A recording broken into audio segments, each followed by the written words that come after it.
Всех приветствую сегодня.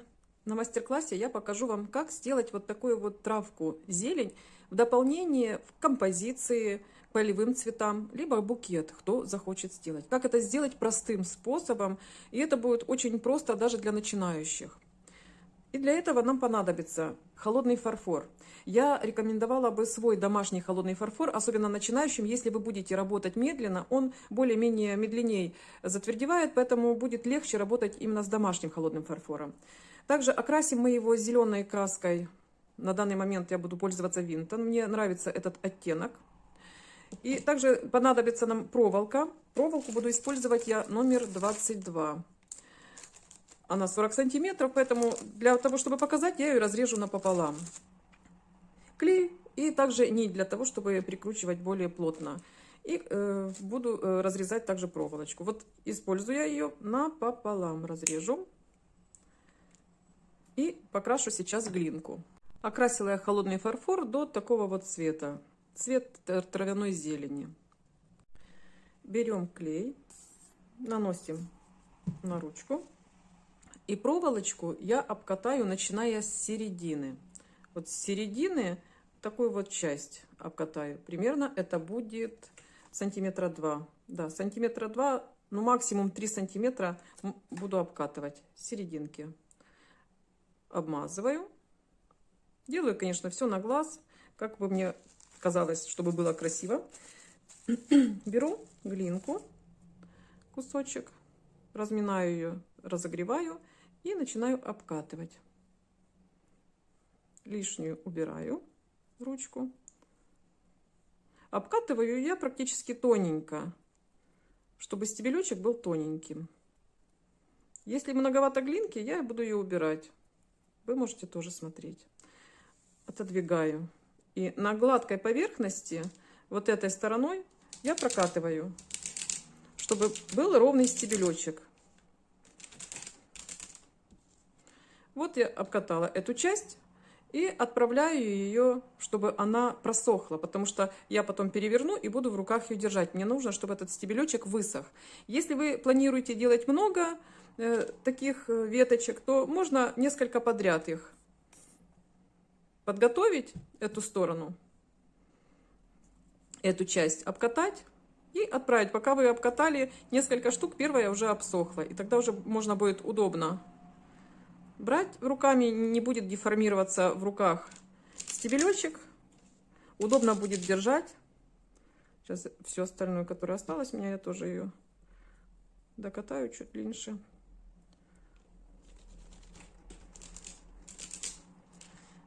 Вот. Будет ровненькая. И отправляю на просушку.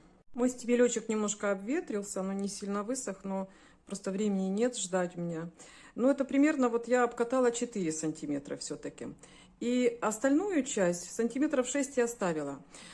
Конечно же, вы можете делать любой колосок, но могу сказать, что таким методом, как я буду показывать, его не очень удобно будет нарезать, если у вас будет очень длинная проволока в остатке.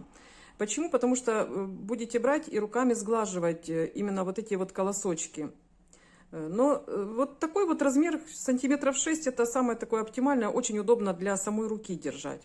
Ну и теперь мы берем вот эту вот часть, опять-таки часть проволоки мы наносим клей, размазываем по всей проволоке и берем глинку. Глинки холодного фарфора мы набираем больше, чем, конечно, здесь, чтобы у нас было утолщение. И клеить мы начнем на проволочку холодный фарфор, начиная как бы вот с перехода, чтобы сгладить его и чтобы было как бы сходило на нет. То есть как бы вот начиная обкатывая и идем дальше на утолщение, но утолщение уже дальше пойдет одной вот толщины. При конце у нас будет тоже окончание притупленное, не будет остренькое. На колоске как бы мы не будем это делать, остренькое окончание. Тоже вот так вот не оставляю его, отодвигаю лишнее. И на поверхности этой же частью руки я закатываю проволочку холодным фарфором. И начну ее также, чтобы ровненькая она была. Если нужно, можно сгладить водичкой. У меня вот видно, что ровненько. И мы начинаем с вами нарезать. Берем ножнички, держим в руке. Вот эту часть тоже нужно как бы немножко положить на пальчик, чтобы она не двигалась, чтобы удобнее нам было, точка опоры была самого стебелька нашего колоска. И также ножничек. Ножнички мы ложим на этот пальчик и начинаем нарезать. Идем по кругу. Стараемся их делать одинаковыми, остренькими, чтобы одинаковой толщины были. Но не всегда это может получиться, потому что тут рука может дрожать, то может соскочить.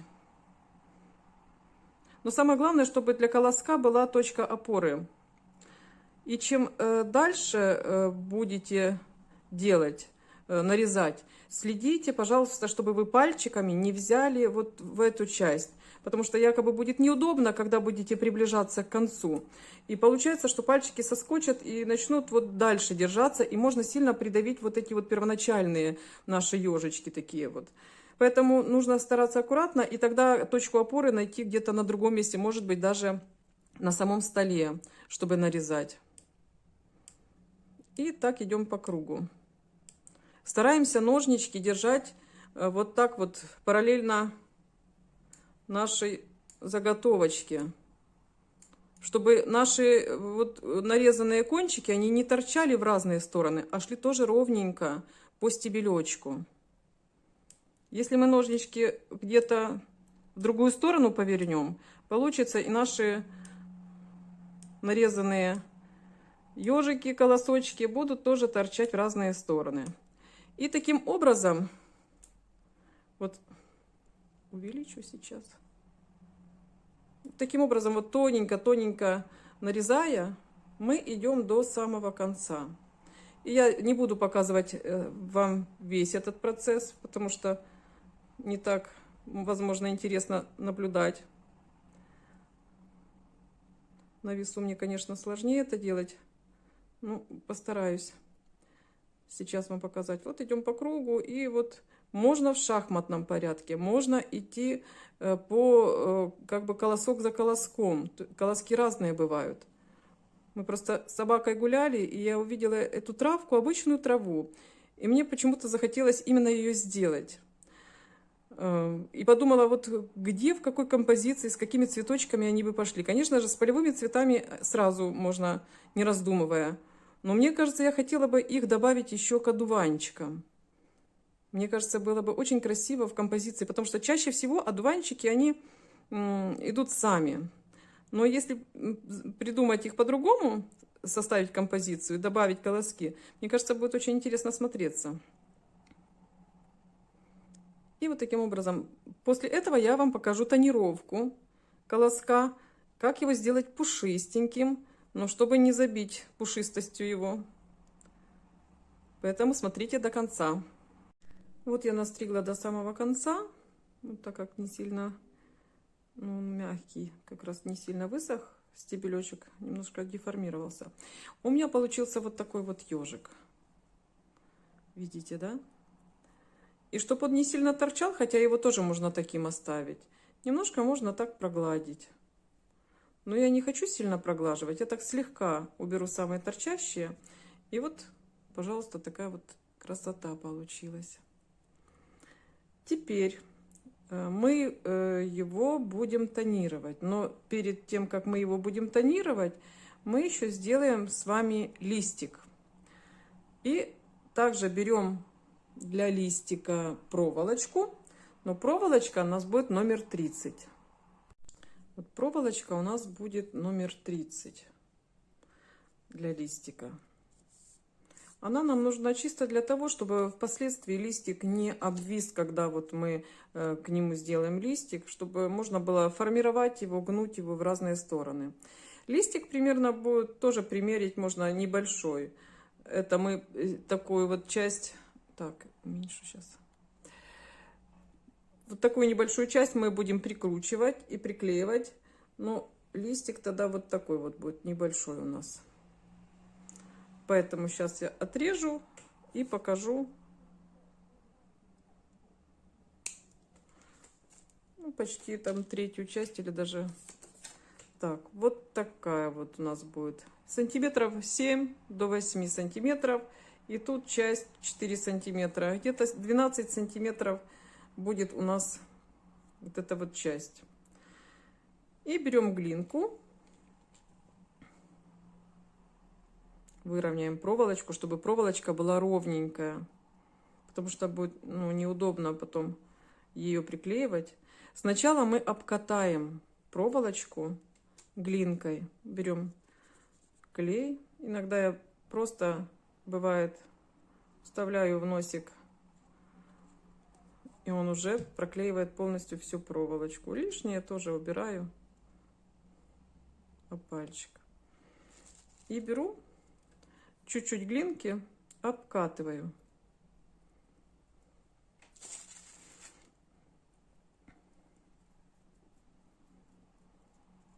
Обкатываю тоже тоненько.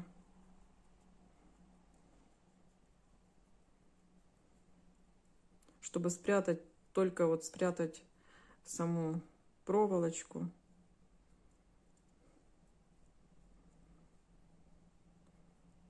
Так.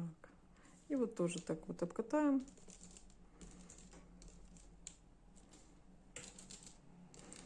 И можно отложить. Но не ждем, пока просохнет. Это не обязательно. Берем небольшой вот кусочек глинки. Небольшой кусочек глинки берем. Так, это я уберу.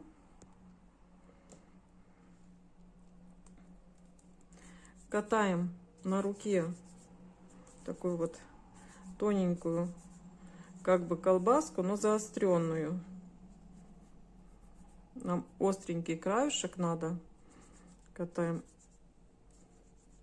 Серединка тоже не нужна нам очень толстая, широкая, потому что потом, если мы ее расплющим, то она раздастся очень широко. А нам широкий листик не нужен. Это травка. Травка, они более узкие, длинные. Так, и берем пленочку еще.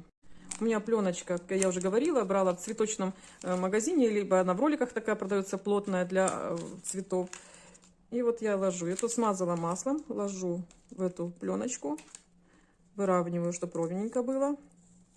И продавливаю. Только нужно немножко выровнять, чтобы более ровная была. И продавливаю.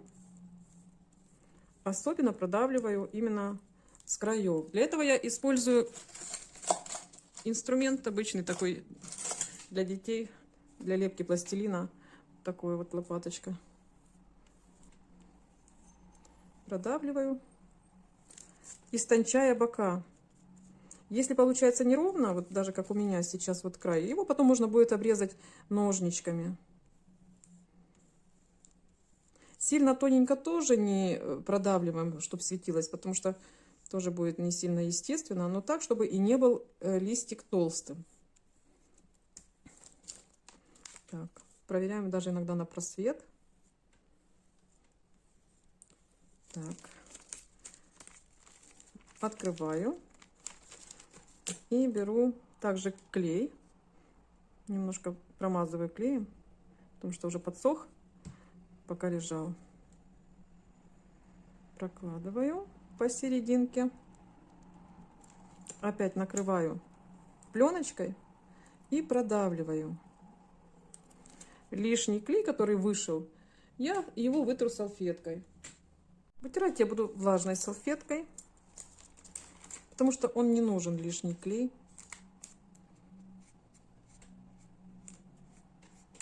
И дальше приклеиваем. Беру вот этой уже лопаткой и возле самой проволочки я приклеиваю именно с листиком,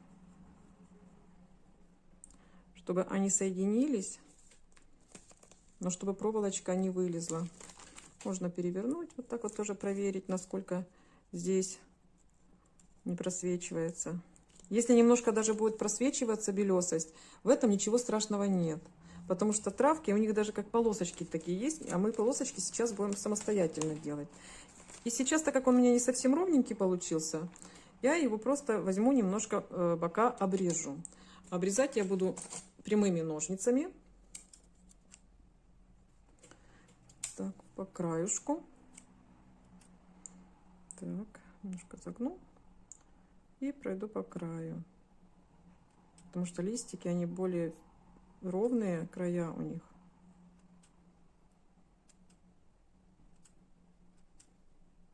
И с другой стороны. Так, в эту сторону прогну.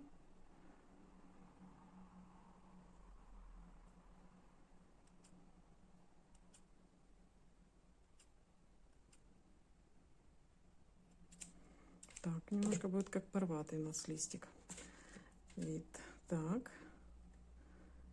И берем теперь, чтобы, если не на чем делать прожилки, мы сейчас с вами сделаем вот таким вот стеком. Вот он загнутый, такой тоже в детских магазинах он есть. И такие полосочки поделаем.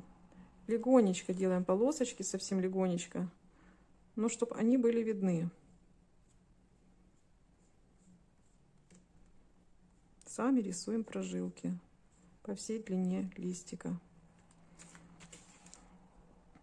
И отправляем его сушиться. Можно даже еще вот так согнуть его немножко. Они в разную сторону сгибаются. Можно внутрь. Я хочу в эту сторону. И отправляем сушить. Так как у меня время ограниченное, долго сохнуть у меня не будет, я вам покажу сразу, как дальше прикручивать. Как всегда, я использую нить. Нам немного нужно чуть-чуть обрезать нить, вот обычную катушку. Берем нашу заготовочку, наш колосок из холодного фарфора и берем листик. Ну, подождать, конечно, девочки, чтобы он высох. Отгибаем его вот так в сторону, прикладываем к основной проволочке, наносим обязательно клей. Для того, чтобы и склеилась между собой проволочка с основой, и также, чтобы приклеилась нить. И это сделает им, именно вот так вот соединит, крепко будет держать, что не будет потом разломов между серединкой, то есть между основной проволокой и между листиком. Старайтесь, чтобы вот как раз-таки листик смотрел именно на колосок. И начинаем прикручивать. Плотненько прижимая. Можно тейп-лентой, но тейп-ленту нужно разрезать даже на 3 части, чтобы не было сильно уплотнения. Потому что будет разница между вот этой вот частью и вот этой частью. Уже тут и так 2 проволочки, поэтому нить она более как бы тоненько ложится. Но также нужно брать холодного фарфора на этот основной стебель столько, чтобы не просвечивалась ниточка, чтобы не были видны эти полосочки. Если будут видны, то можете взять тейп-ленту и на 3 части разрезать и ее обмотать. Я этого делать не буду, поэтому беру сейчас, так даже форму можно придать, такую форму придам. Так как у меня, вы видели, что еще не высох он совсем. На просвет, видите, да, истонченные края. И теперь беру глинку для того, чтобы закончить наш стебелечек. Стебелечек тоже нужно будет не весь обкатывать, оставить для крючочка, чтобы повесить.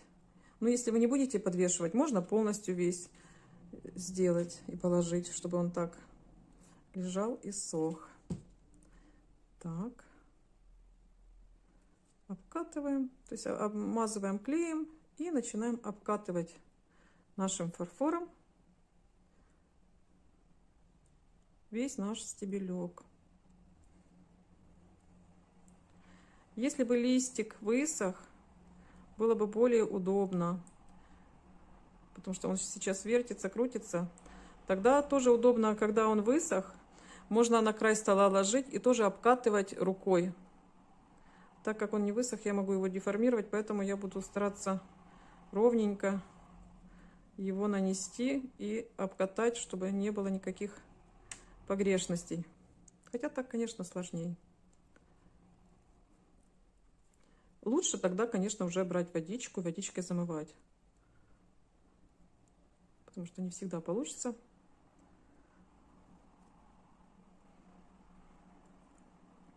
Ровненько, чтобы его обкатать.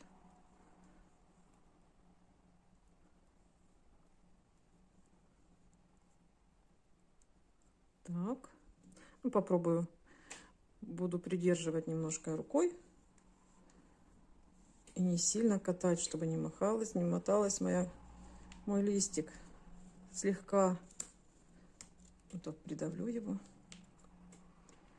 Ну, зато ровнее будет стебелечек. Вот, стебелечек ровнее стал. И важно сделать вот этот переход между листиком и стебелечком. Я немножко глинка сдвинулась, поэтому я беру еще дополнительно. И буду сейчас замывать.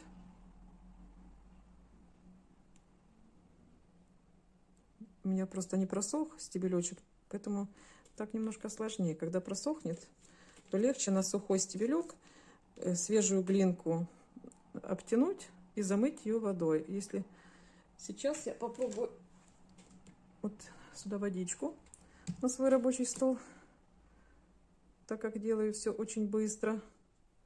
Не приготовила себе сосуд. Ой, не видите, да? Извините. Так. И вот замываю пальчиком. Замываю, чтобы не было переходов таких резких. И вот здесь по бокам нужно продавить, чтобы получилась такая вот естественность. Так, замыть немножко нужно. И вот так вот.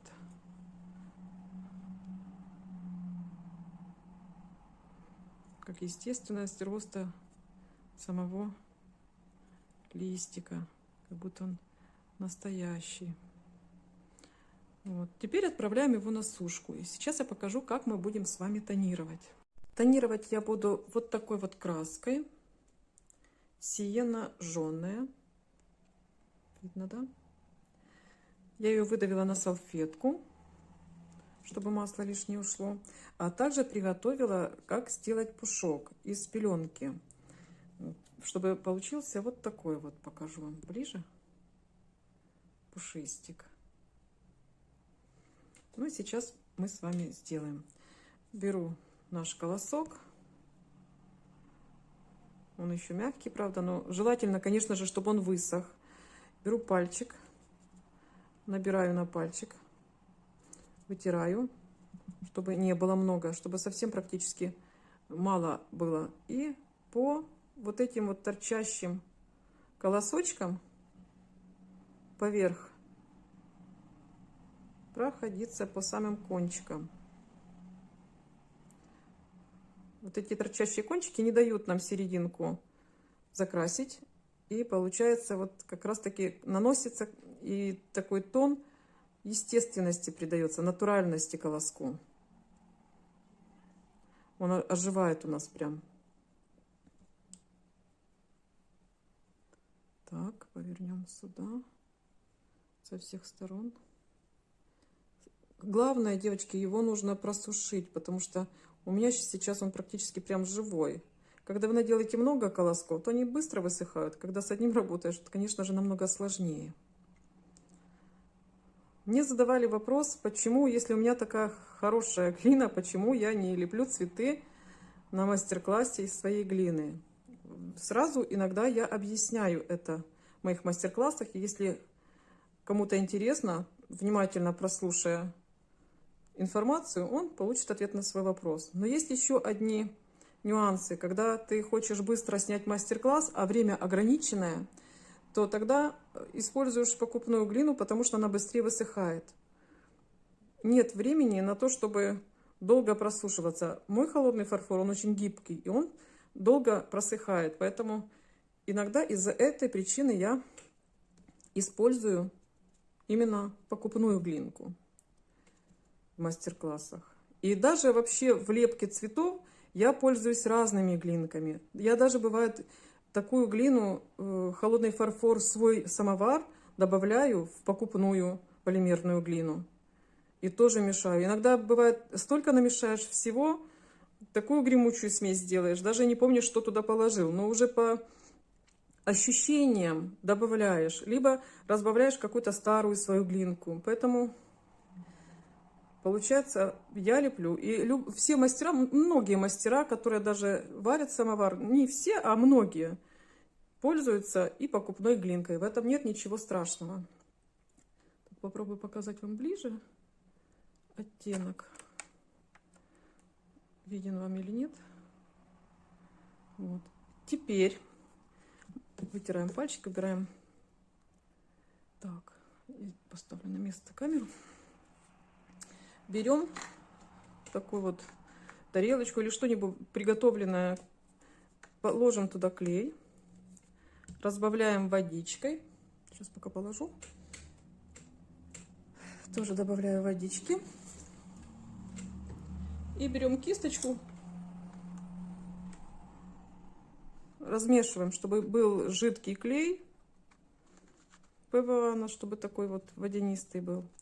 И только берем поверх вот этих вот зубчиков, смазываем, не мочим весь колосок, внутри не мочим, а только поверх.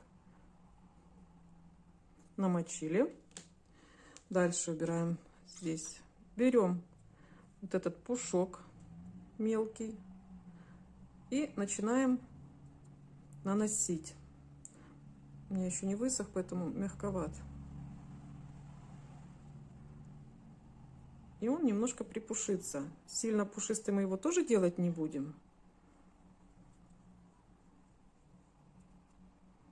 Так.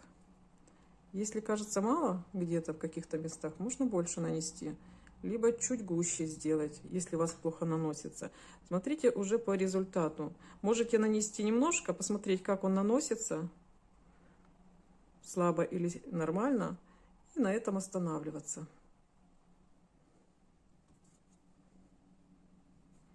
Так вот. Покажу вам ближе. Такой пушистик. Так мы его оставляем. Может где-то много, но это пока еще немного, потому что когда он высохнет, мы его возьмем и кисточкой сухой мы стрясем все лишнее. И таким образом все лишнее уйдет, там где комочки какие-то налипли, останутся только отдельные волосочки. Ну, для того, чтобы снять пушок, как я говорила, лишний, берете жесткую кисточку и немножко так вот сметаете. У меня еще тоже совсем не просохло. И лишнее уйдет. Останется только то, что сильно прилипло. Вот тут кусочки, которые поналипали, они как раз вот эта вот жесткая кисточка его снимет. И останется очень нежный, тоненький пушочек. Ворсинки более натуральные. У меня не везде слишком много. Вот так вот. Вот такие вот колоски у нас получились с вами. Довольно-таки неплохо будут смотреться. Так, я немножко сейчас отдалю. Не получается, да. Такие вот колоски. Если, допустим, в букетике, очень хорошее дополнение к композиции, очень хорошее дополнение к полевым цветам. Даже если будут рядом одуванчики, потому что это травка, которая растет везде и всюду. И получается, одуванчики тоже растут среди этой травы. Будет очень красивое дополнение. Поэтому творите, девочки, ваше удовольствие. Всего хорошего. Если вам понравился мастер-класс, можете нажать лайк, написать комментарий. Я буду очень вам признательна. До следующих встреч. До свидания.